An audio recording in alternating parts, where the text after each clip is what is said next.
Meet Arabelle, Kobe, Jaxie, and Clive. Betsy will even fly out of her hive. Tango, Sophia, and the rest of the bunch. I know you'll love them. I just have a hunch. It's Miss Danielle's Preschool Bugs. Hi, kids. I'm Miss Danielle, and I'm so glad you're here for our adventure today. Puppies. I love them. They're so cute and cuddly. Do any of you have a puppy? Puppies are babies, and when they grow up to be big and strong, they get another name. Do you know what a grown-up puppy is called? It rhymes with log. Yep, you guessed it. A grown-up puppy is called a dog. Dogs come in many colors and sizes and live in different parts of the world. I bet some of you even have a dog that lives with you, or maybe even 2 or 3. Today we're going to read about my friend Rupert. He's a puppy who cries a lot. I can't wait to read about him and find out why. But before we do, let's take a look at some other types of puppies and see if we can figure out where they live and what makes them so special. Do you know the name of this cute dog? It rhymes with doodle or noodle. I knew you would know it. She's a poodle. Poodles are often considered to be a French dog from France. Actually, poodles were first found in a country called Germany. Poodles can be little or big, but this one is my favorite. She's really small and she's called a toy poodle. Okay. Let's look at another funny picture. Look at this guy. What does he look like to you? Does he remind you of something your mom might use to clean up the kitchen floor? He sure looks like a mop to me. And guess what? He's a Commodore, and some people might call him a mop dog. These dogs are friendly, helpful dogs who love to help around the house. The last dog I want to introduce you to is one of my favorites. Look at that face! This cutie is an English bulldog. As you can tell by his name, he's from England. English bulldogs are generally very friendly and don't like to be alone very long. They don't like being too hot, so don't take your bulldog for a walk in the desert. And they enjoy a good nap, even though they tend to snore. That's pretty funny, isn't it? Well, we learned about 3 different types of dogs, and not one of them likes to cry all day. But our friend Rupert cries a lot. Let's read his story and see if we can figure out why. Rupert was a puppy who really loved to cry. He cried when he was sad, and he cried when he was shy. He would cry in the morning if he got up too soon. He would cry at 8 and cry at 9 and cry again at noon. Boy, Rupert really cried a lot.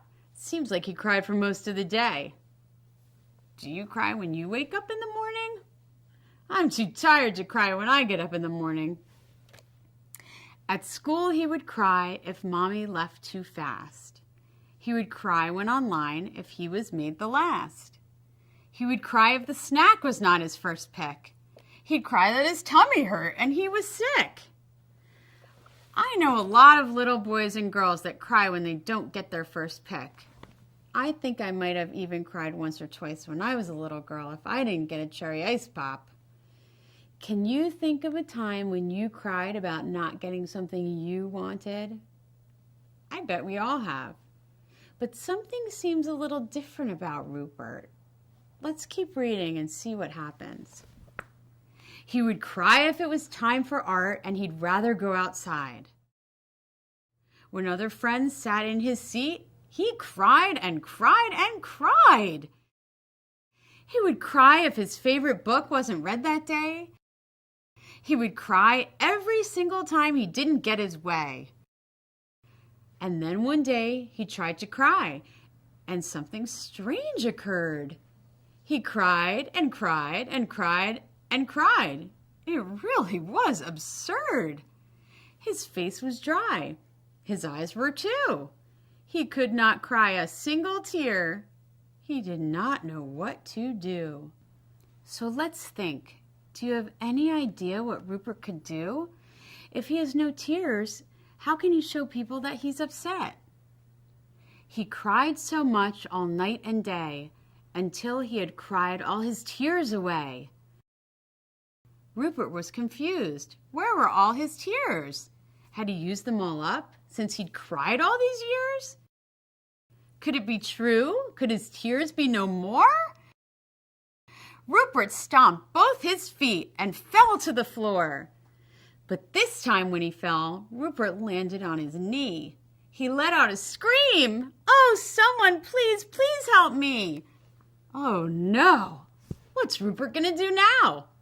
He tried to get help from the kids who passed by, but without any tears, he was unable to cry.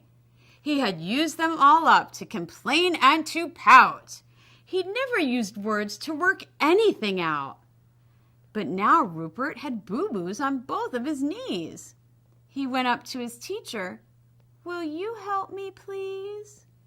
So what did Rupert have to use this time to get the attention of his teacher? Did he cry? No, he didn't have any tears. Did he stomp his feet?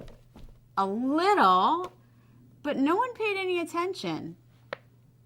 Did he use his words? Yes, he did. Miss Snowy was shocked and so very pleased. "Of course I will help. Let's take care of those knees." "I'm so proud, Rupert," she said. "Not one tear in your eyes. Using your words, what a lovely surprise." Sharing your feelings with words, not with tears, will help you all day with your troubles and fears. And when things are not going our way, it's okay to express it with the things that we say. But sometimes we need to let little things go. It's okay to be second. It's okay to be slow. We can't always be the one who will choose. We can't always win. We might even lose. But as long as we try to be kind and be fair, as long as we remember to use our words and to share, then even when we cry and shed a few tears, there will always be someone to help and to hear. Miss Snowy cared for Rupert and fixed up his knees. And from that day on, Rupert said thank you and please. He didn't cry every time he was last in the line. And when he didn't get his way, he really was fine. His tears came back a few days after his fall, but he realized he didn't need them at all. He liked using words better than shedding a tear, and they lasted and lasted year after year. What a great lesson. Rupert learned that it's okay if you don't always get everything you want, and it's okay to try new things and take turns. But most of all, he learned that crying and stomping your feet doesn't solve any problems. Using your words to share your feelings is a much better way to get someone's attention. When you use your words, you can explain what might be bothering you or what you need, and you can talk to your friends or teachers or parents and solve problems together. So now it's time for your Kind Kids mission. Are you ready? Your mission today is to ask someone to play a board game with you.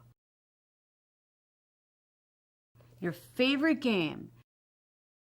Maybe it's Candyland or Chutes and Ladders. Maybe it's checkers or Uno, whatever it is. Then practice having a happy face when you win and when you lose.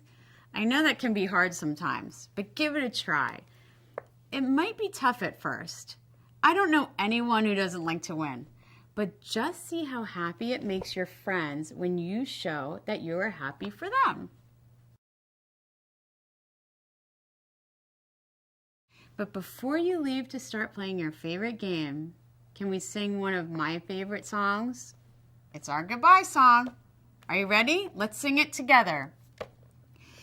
It's It's time to say goodbye. It's time to say goodbye. It's time to laugh and not to cry. It's time to say goodbye. Sayonara, they will say when Japan ends the day. It's time to laugh and not to cry. It's time to say goodbye. Adios in Peru.